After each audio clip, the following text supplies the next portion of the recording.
a goal should be achievable, or at least if you're going to set a high goal like that, what are you going to do differently to achieve that? Are you going to double your number of hours? Something insane that you probably shouldn't do. But are you going to do something? Or are you going to change your methods?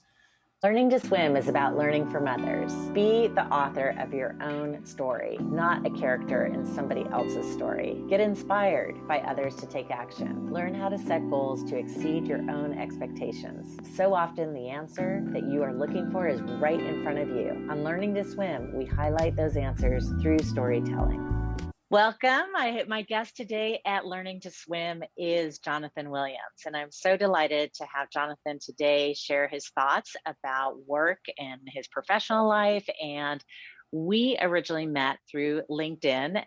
We are still in the time of COVID, and so LinkedIn has been this incredible place to meet really interesting people. And so Jonathan currently has a company where he is a ghostwriter, and we'll get into that a little bit more because it's so much more than just about him writing some words that are applied to someone else's name. So I want to dig into that.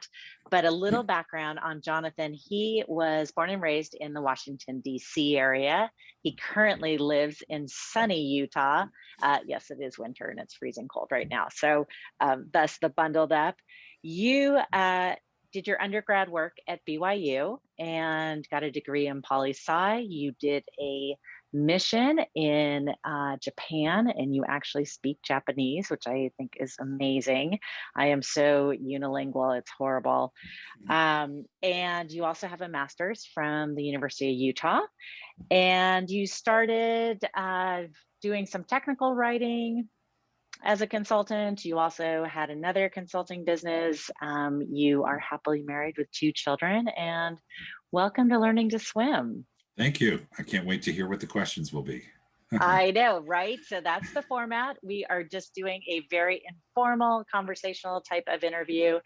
My guests do not see the questions ahead of time because I want it to be a very spontaneous response, and we won't hold you to any of these things. You can, this is a moment in time. So let's jump right in. And our first question is really about resilience.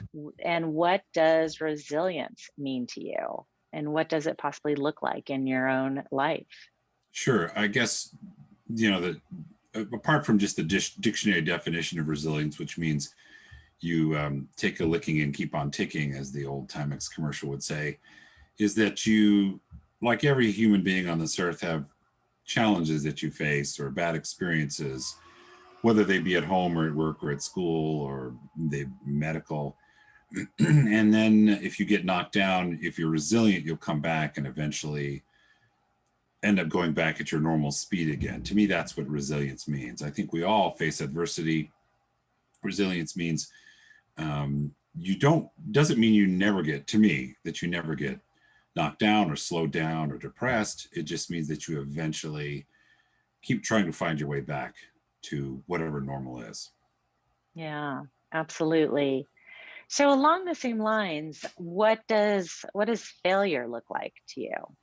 Yeah, I think failure means you executed, in my book, you executed a plan, you attempted to do something, and it just didn't work out. Now, that doesn't mean that you didn't learn something or that you didn't grow from it, but it does mean that what you were the deliverable you're trying to produce, say, if you want to put it in business terms, didn't materialize or didn't happen, or it didn't work out quite the way you hoped it would. A few years ago, when I was back in the DC area, while I was working as a tech writer, I had so many people say, you got a really nice voice. You should do something with that. And I thought, sure, why not? And so I signed up for a seminar on voiceover, had to pay a little money. And I ended up hiring somebody to help me put together demos. And I sent the demos out. And I even got a few gigs, not a lot of gigs, but I got a few. And one of the gigs I got was narrating a TV show for the Learning Channel, when it used to be more about learning and less about large people. And it was an awful experience. Nothing against the Learning Channel, but I was in a studio at Discovery.com's headquarters in Bethesda at the time, and was patched into a guy over in England who's directing me through a script that I hadn't seen before, about the Wright brothers. And I read it, and every time he'd want me to do it again and again and again. And of course, instead of giving him better reads, the reads generally got more tired, or it got more stressed. And so the Right. gal who was there kind of directing me on my side said, just have confidence in your read. So I tried to. We soldiered through it. And I've got a video, a VHS kicking around here since this is back in 03. And my wife said, I never knew about this. How come you never told me about this? And that kind of a why are you hiding from me kind of thing. And she knew I'd done some voice work, I guess. But I said, well, just was never that proud of it. And I think I lost track of it. She goes, well, then throw it out. I said, well, our son wants to see it, so I'll show it to him at some point. I said, but the narration just isn't that good. And that was that whole experience. And then just doing voiceover work, it was so hard to market myself. I never felt like I got traction. Now, I had other gigs that went a lot better, and I had one other one that went almost as bad as that one. But I just thought, I think I'm failing here, and it's okay. Mm-hmm. And so I gave up. And my wallet thanks me, because I spent money on demos and I spent time trying to do all this. And I found out that reading a script was so much harder than I thought it was going to be. And delivering something the way somebody wants you to deliver it was so much harder, than I expected. Could I have ever finally succeeded? I don't know. But at what cost to my psyche? I don't know. So Yeah. I'm happy to have failed at it, because it doesn't mean I could never do it. In fact, I had a job later where I had to narrate some lessons we were putting together. And I did okay at that, because that was so much easier. I didn't have somebody breathing down my throat at that point. And I had the best voice in the room, so it was good. It was fine. But doing it professionally it was so much tougher, so much harder than I realized. And then anytime I would try to audition for something and I'd send off a little snippet, I figured I was probably one of 50 people who were auditioning for these gigs. And so I never quite figured it out. I failed at it, but I learned and I grew, and I learned that maybe my time was, at that point in my life at least, was better spent somewhere else. So, Yeah. That's what failure means to me. It means you learn something, and maybe something didn't quite work out. Maybe you try it again later. Maybe you go, you know what, I'm done with that. It doesn't matter. Either way, it's okay. It's your decision.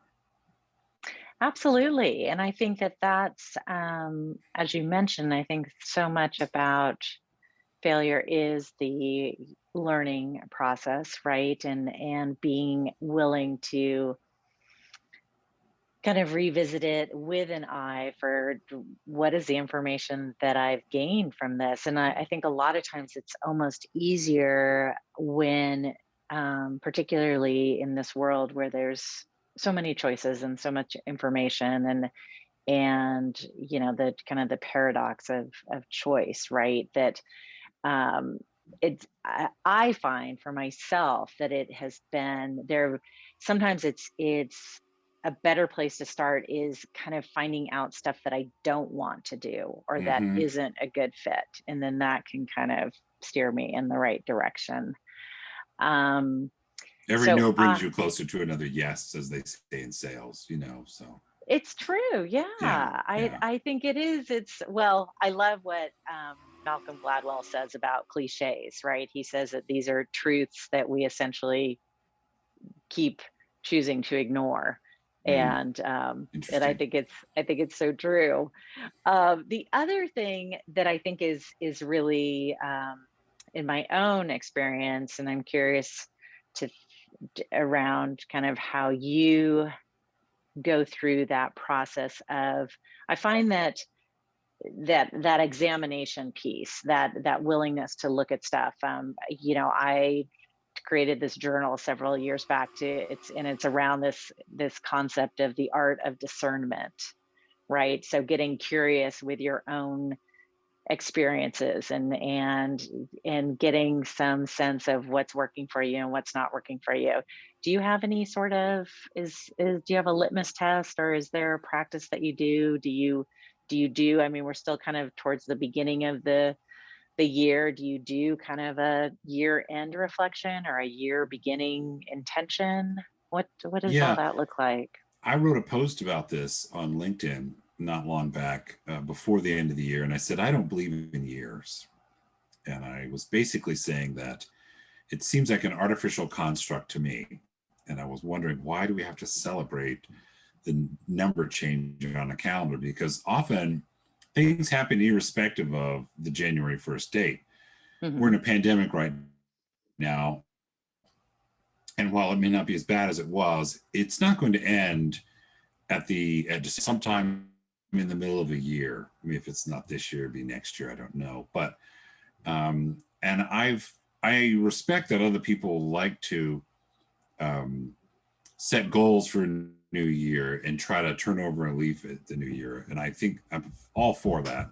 I don't have a formal process where I do that, but I do have a list of things I'd like written down on my wall here behind, the camera there and my end. And I do try to set goals. And so I do try to have kind of a plan. I know what I want to do. And my secret, it's not really much of a secret, is to keep them realistic, although I have some big ones out there that are going to take years to achieve. But I try to keep it measurable, and I try to make them based on some kind of reality. We were, when I was a missionary, we would set goals for how many people we would try to bring into the church, and we would do it according to our little group of, missionaries.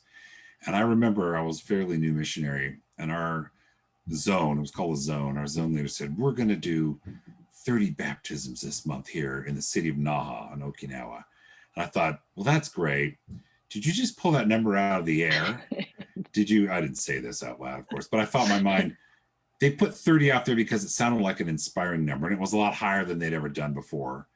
They'd done 5, 7, maybe 10 one month. I don't know. But I thought, we're going to get 30 because we set 30 out there. And we're going to get it because we set 30 as our goal. And I just thought, that's nonsense. What if there aren't 30 people out there who are ready? I don't understand that. Now, if that inspires you to work harder, to set a high goal, I get it. But a goal should be achievable, or at least if you're going to set a high goal like that, what are you going to do differently to achieve that? Are you going to double your number of hours? Something insane that you probably shouldn't do. But are you going to do something? Or are you going to change your methods? So goals like that drive me crazy. And of course, missions are full of terrestrial people trying to do a celestial work, right? And so we're humans, and we're using the best we can to motivate 19 and 20-year-old young men to work a little harder. So I get that. Of course, we didn't reach 30, in that month. And I wasn't surprised. And it wasn't because people didn't try. It was because it was a goal that existed in outer space, as far as I was concerned, Right. So I try to have realistic goals. I believe in setting goals, but I try to keep moving forward. And then to your question about discernment, my religion talks about discernment, and I'm not going to get into a religious discussion about that, but we believe that, you need to listen to good voices, whether they're in real life or whether they're coming through your heart or your spirit or whatever. And that sometimes you have to quiet things down in order to discern whether something is a right choice or someone is a right choice for you to partner up with for life or for business or, on a project. And it's a noisy world. And so it's easy to forget to listen.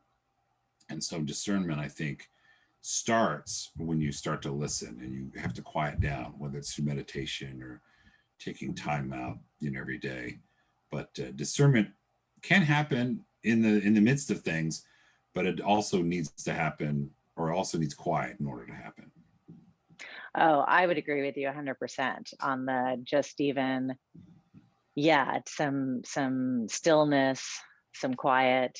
And it really is, I think, my inspiration around thinking about it as a more formal practice or regular practice was really, to create some spaciousness for myself, and then, other people who think it sounds like a good idea to around just, to however you kind of hit pause, so that, because there is just this bombardment of images and actual noise and just our phones chirping at us all day long. So yeah, I love what you say about that. Talk to me a little bit about I think that it's so I want to circle back to what you said about when you are setting a goal that is perhaps in the coaching world we would call it maybe a stretch goal or something that is perhaps bigger than what you've done in the past. And you brought up the idea of what are you going to do differently? I'll keep talking. Yeah. So in my business, the main challenge is finding leads and closing leads. So finding clients and bringing them along and converting them to, prospects into clients, whatever, the typical sales journey. And so what I've done there is I'm not going to find more if I don't do something different or if I don't try something new. So for me, it ends up being trying something new. So I tried something new lately with connecting with somebody who started a LinkedIn direct messaging campaign, outreach campaign. And I've connected with a few people and I've taken some of his advice on ways to step them into, becoming closer to becoming clients or becoming clients. And I think it's good. What I realized in my particular case is his methods are good and the tips he's given me will help. But I think what I need to do in this case is not just go after clients. I've discovered just through thinking about it is that I need to go after, if you will. Say that again. You need to go after and what? That referral sources. In other words, a golden goose, somebody who can refer me clients over and over again. Right. And those are going to be a little harder to find. But until you find those, you're not really going to be getting the level you want. At least that's what I think in my case. Mm-hmm. And so I've started to define who those are. And so instead of just going after clients, because clients are kind of, not always, but they can be a one-off. They'll write their book and I'm done. I wrote my book in my life. And it'll be 10 years before I write another one, and that's fine.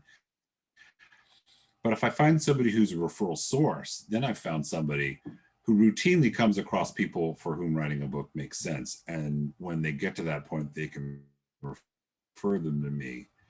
And so I need to have a few dozen of those people all working, because you're going to need more than one, obviously. But I need a few dozen of those working in order to really start building repeatable kind of residual stream of business.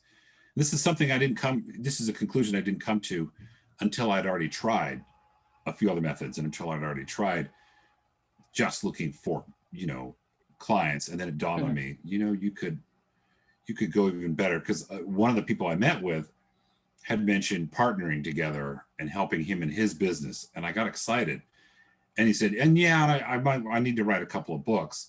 And I was excited about that too, but I was more excited about partnering with him because that to me meant ongoing, not just a one-time gig or job, And so a lot of businesses need to look at where are they getting their clients and customers from. Is there a source that keeps giving or that keeps working out, or it's a demographic that keeps working out, or is there a particular referral source or something, and apply that, and go that direction in order to, next level. I need to be busier in a good way, because this is not a scalable business that I'm in unless you want to become a supervisor of a bunch of junior writers, and I'm not ready or really want to do that. So in order to get busier and to get more clients, I need to find several potential referral sources, because they're not all going to fire at the same time. They're not all going to, strike gold at the same time. But I need to do that, if that makes sense. And so it's about process. It's about maybe a little bit of failure, because this marketing effort has worked out, but it hasn't worked out quite as good as I'd hoped. And I thought, do I abandon it or do I refine it? And I've decided to refine it, to find something that's going to be a little more valuable. Does that make sense? Yeah. Oh, absolutely. I mean, a lot of times, because I work with clients and I have the 4 S's of success, which is, so it's all about systems and structure and strategy and space. And so, with systems, one of the big things that, we always are talking about, clients and I, is that so when you implement a new system, there is, this moment where you have to let it do its thing in order to get the valuable bits of data back. So then you can do the refinement, or, Hmm. or you completely, or maybe you get enough information that says this is definitely the wrong way to go. Right. But there does have to be, right, you have to have you've got to let it run its course for a little Hmm. while. And I find that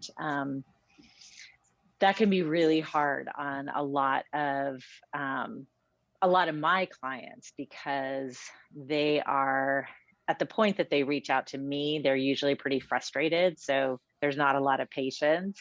But I totally hear what you're saying, that there is, that, as you kind of, there's just more information will be revealed as you kind of get into it. So I love that. Yeah, they want Well, results now, yeah. understandably. Oh, yeah. Yes. Yeah. Yesterday. And Yesterday. I'm with them. I understand. I feel that way too sometimes. Yep. Exactly. Well, I am a huge reader. I love reading. And so, one of the favorite questions that I always ask my guests is if they could think back to their childhood and think of a favorite book or story that was either read to them or something that you read as a young person. And is there a book or story that comes to mind for you? I'm going to be embarrassed to say this, but the only title that comes to mind right off the top, and there's a couple more that I don't remember the titles to, was Where the Red Fern Grows. I remember it being kind of a sentimental Mm, book about a couple of hunting dogs. I could care less about hunting. I'm not much of a redneck. I don't, but when I was a kid, it was well written, it drew you in, and you really empathized or sympathized with the character, the main character, and with the stuff that was going on. And then my mother read me several other books um, about dogs, and then the other topic was about. I remember reading one about. I think it was about this Southern boy who was uh, living through the Civil War. It was mm, really interesting, mm.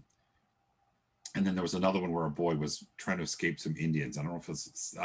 Don't think that was the same book. So I don't remember those titles. I do remember the title Red Fern Grows because, of course, it's a Oh very my gosh, famous I title. love that book. Yeah, That it's a book is well-written book. just, oh my Yeah. gosh, you just cry, cry, cry. Yes. And Yes. oh, it's so good. And so I know what I kind of think one of the lessons of that story is. I kind of hate the word lesson, but You're right. kind of one, but what was your takeaway from that book?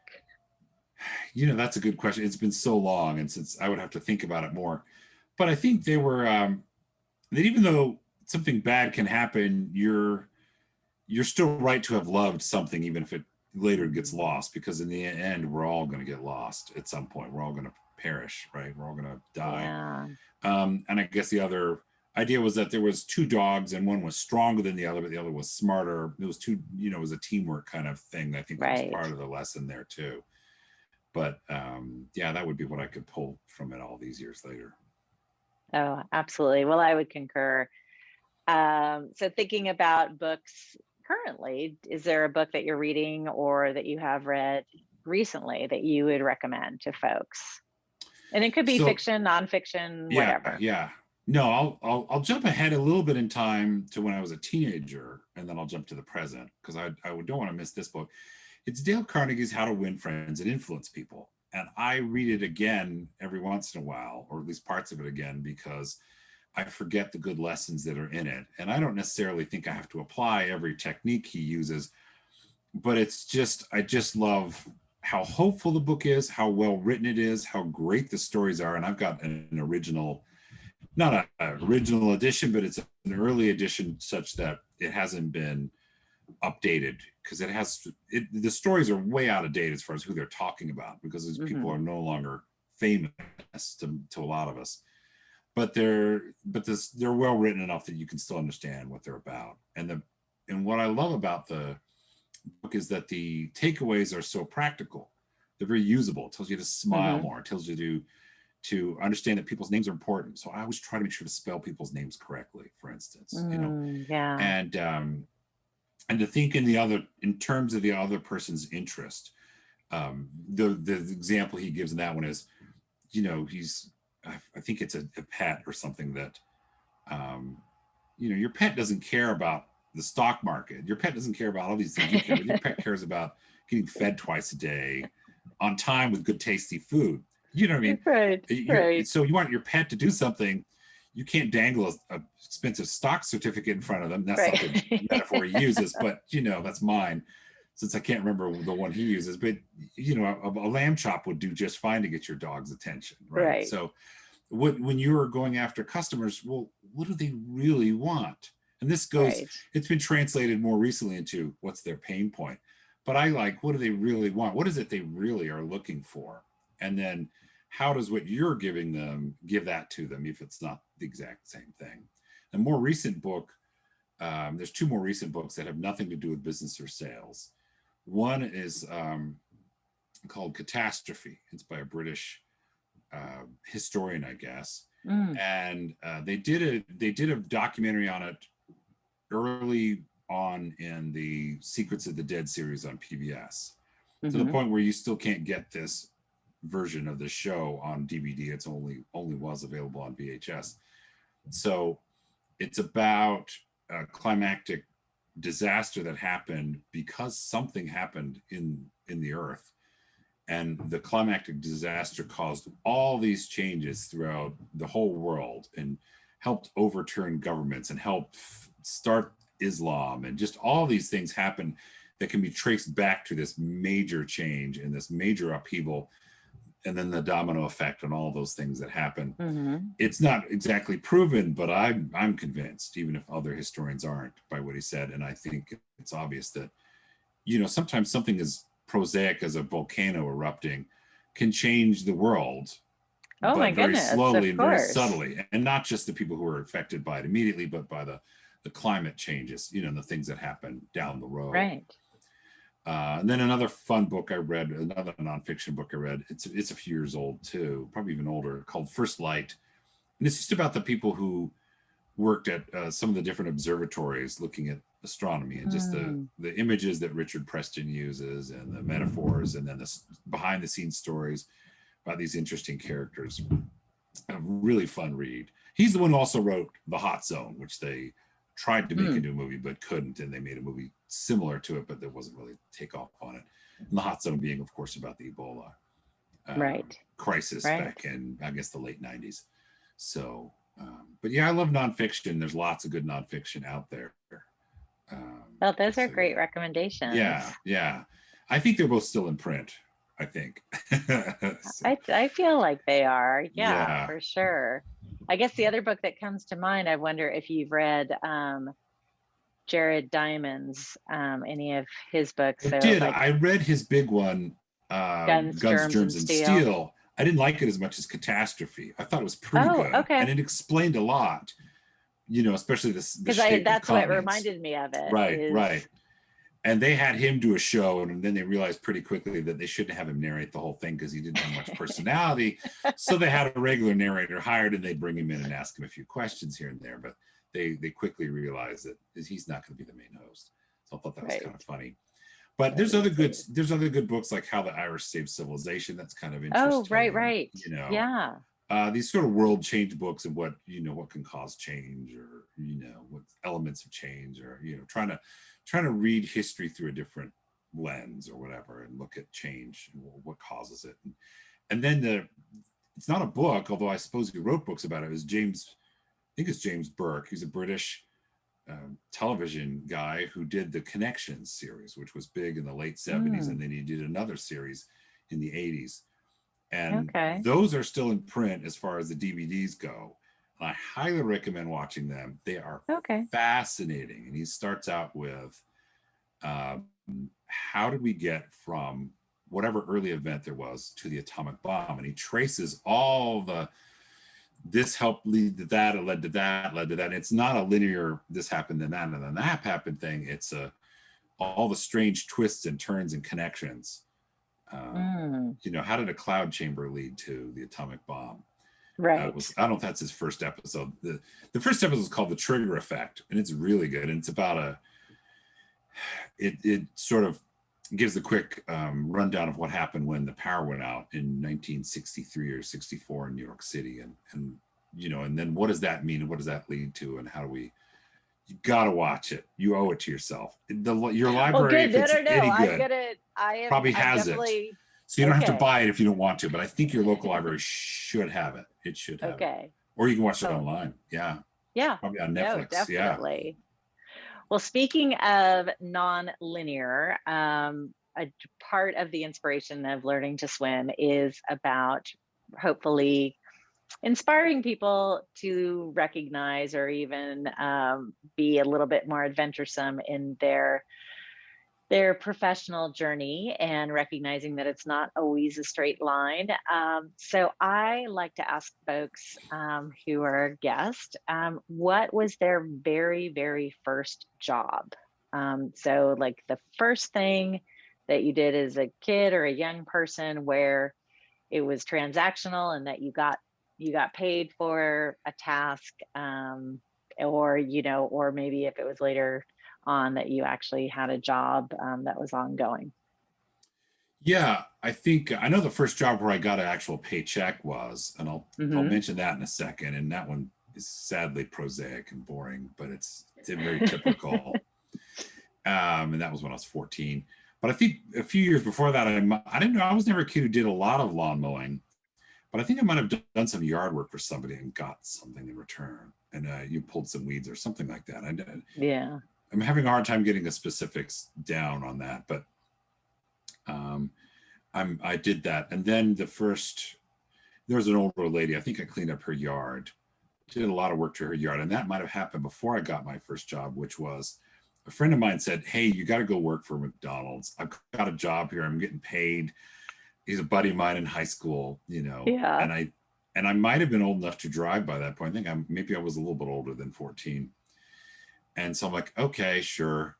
And so I went and applied, and I got the job, of course, because they hire pretty much anybody with a heartbeat.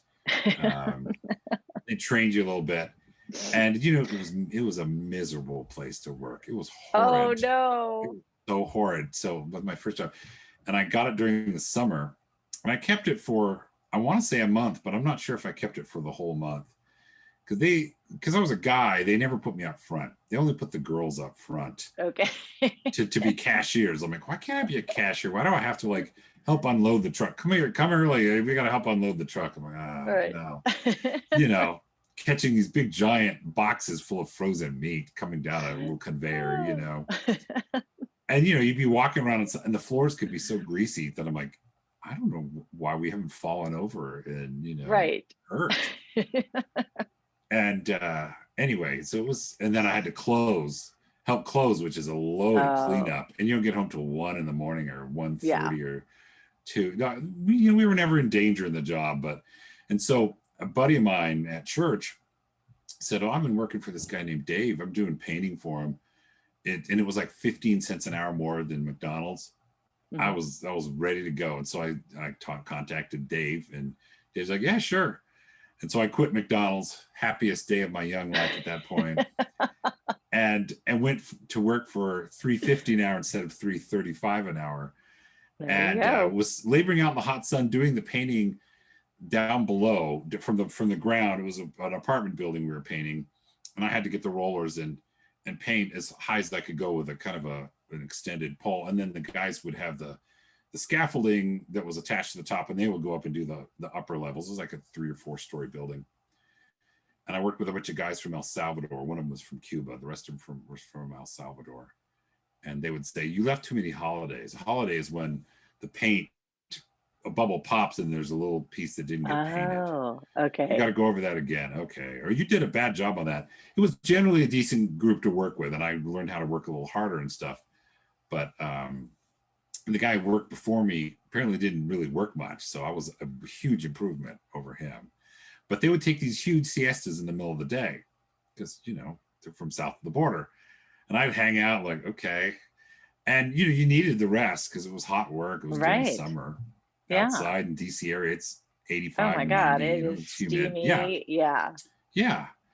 But, and then we'd go get something to eat, and then we'd chill for a while. And then we'd be back at it working again. And one of them was Cuban, and he spoke so fast that they couldn't understand him. They'd have to go, what? Because they didn't know, I didn't speak Spanish, but these guys didn't talk real fast even when they spoke Spanish. But this Cuban guy, whoa, he'd talk lightning fast. And so they'd have to go, I'm sorry, what? What did you say? I thought that was funny. Oh my goodness. So anyway, those are my first jobs, experiences, so. Oh, I love it. Yeah. And so what would be one word to describe your professional journey? Wow. I'm terrible at this. Even though I'm a word guy, I'm terrible at one word summaries. I really am. Varied. Okay, I'll give you 3 words. How about frustrating? That? I don't know. It just doesn't have to be positive, right? Frustrating. Endurance. Whatever. Just it's work. It's work. So. Okay, well, maybe this will be easier. Is there a word that you could use to describe your personal life? 2 words, late bloomer. I mean, I got married quite late. I think I come to conclusions or I realize things, even though I feel like I grew up very mature for my age, I'm still very late on other things. And so I feel like in some ways I'm a late bloomer. In some ways I was a little old man when I was born. That's what my dad called me. But a late bloomer in some ways, which means good, means I'm blooming, right? Exactly. Yeah. You know what? I'm a late bloomer. My kids were all late bloomers. And I used to tell them, and I still tell them because they're still young, it's like, you do not want to peak too early. We've got longevity in our genes. So there you go. You'll be around for a lot of years. You can try a bunch of different stuff. For a long time. Yeah. Yeah. Just don't peak too early. Here's another one I was thinking of last night without trying to sound too spiritual. Something, and I can't remember what it was, made me think of how old, maybe it was just talking to my daughter, who strikes me as an old soul. And I think I'm kind of an old soul. My wife and my son, they're teenagers. They're young souls. They're young spirits. And it doesn't mean us old souls can't get silly, because we can. But I get the feeling that my daughter is kind of an old soul, as am I. Wife, not so much. Son, definitely not an old soul. It's pretty funny. There's that kind of, it's sort of, how do you describe that? Well, are you really older? Who knows? But just, there's that feeling, of age absolutely. to somebody's interior, that you can sometimes guess at or can kind of sense from somebody. Yeah. So, yeah. Absolutely. Well, so we've talked about the fact that we've been in COVID now for a while, and we'll probably be in it for another while. And you work from home. And so kind of has there been kind of a hack or a trick or a tip that you might want to share for folks who, as we're kind of in for the long haul, would probably work from home, or maybe even a hybrid of things that you discovered in the process of this time? Well, see, I had been in a BNI group with that past business. And then when I went into ghostwriting, I stayed in BNI. I changed my focus because you're allowed to do that. Mm-hmm. And I wasn't really getting a ton of traction. I did a bunch of people's websites, but it wasn't really what I was looking for. I did web copy for them. Mm-hmm. So I quit. And I did a networking group I would go to every once in a while. And they were an hour and a half away, hour and 15 minutes away. So event with them meant getting up fairly early, which is fine. But getting down there, doing the group, hanging out, because I want to make it worth my while, and then coming home and my day is shot and I don't have any energy left. So the one hack that I'm not alone in discovering is being able to network or talk to people online and having meaningful conversations over Zoom, and both of those things, both joining networking groups as well as just connecting with people and talking to them over Zoom. And I I know it existed before the pandemic, but I think it's gotten more popular, and I certainly wasn't as aware of the option, And I think Zoom is Yeah. still a fairly new company, even at that. So it Oh came along yeah, kind of at the because right time, I think. It was sort of, sort of fortuitous that we had Zoom, right. show up.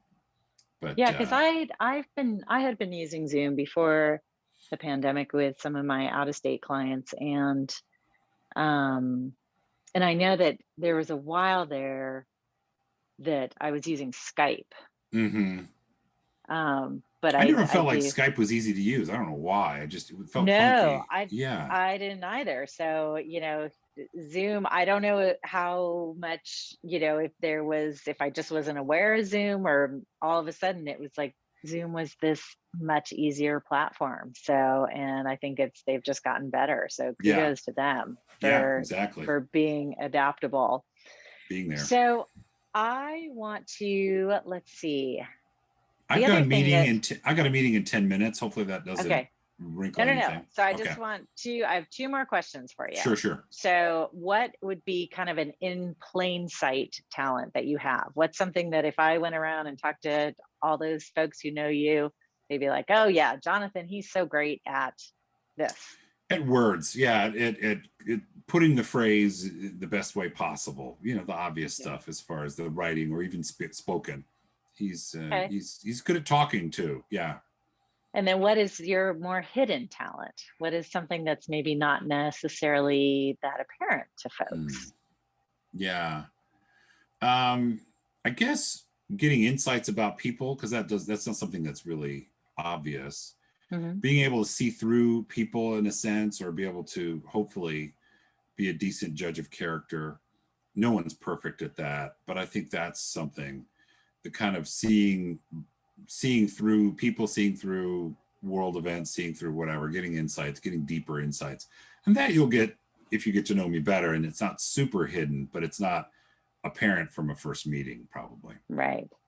Okay. Oh, last question. Oh yeah. What does a meaningful life look like to you? Yeah, it's funny. I was talking to a friend of mine years ago, and he said, my dad has lived the American dream, because he had a good, successful job. He had a family. He had a decent sized house. He had friends. He had people who respected him. Whatever. He got to do a few things. And my friend didn't feel like he was going to measure up to his dad. And then sadly, in a lot of ways he didn't, but he has some challenges that I think prevented that. And I've looked at his dad's life and thought, I would like to have a life kind of like that. To me, that's a successful life. It's quote unquote the American dream, where you've got a little bit of success in this area, a little bit of success in that area. You've got some success in that area. So it's not just about money. It's not just about family. It's not just about possessions. It's kind of all the above, and some experiences there too. And friends, and but also leaving behind. He wrote some interesting things that he left behind. Nothing was ever a bestseller or anything like that, but he influenced those around him with his thoughts. So it's kind of all of the above. So I'd like to live a life a lot like my friend's father, quote unquote, the American dream, in a sense. Very traditional, but also, some of those added spiritual or intellectual things. Well, Jonathan, thank you so much for being a guest today. It's Thank a you, Kristan. pleasure. This was fun. Yes. Yeah, absolutely. And I look forward to hearing more from you. And we will have Jonathan's contact information in the show notes, so to speak. And we will. If you ever need another interview again about something different, feel free. This was fun. Oh, thank you so much. Okay, take care. Thank you. All right, bye-bye. Bye-bye. Our goal is to inspire others and share stories to find meaning in your daily life. Let go of the traditional norms and be yourself at home, work, and beyond. The awareness of bright spots and blind spots is a performance-enhancing tool that you can apply to your life and to your organization today.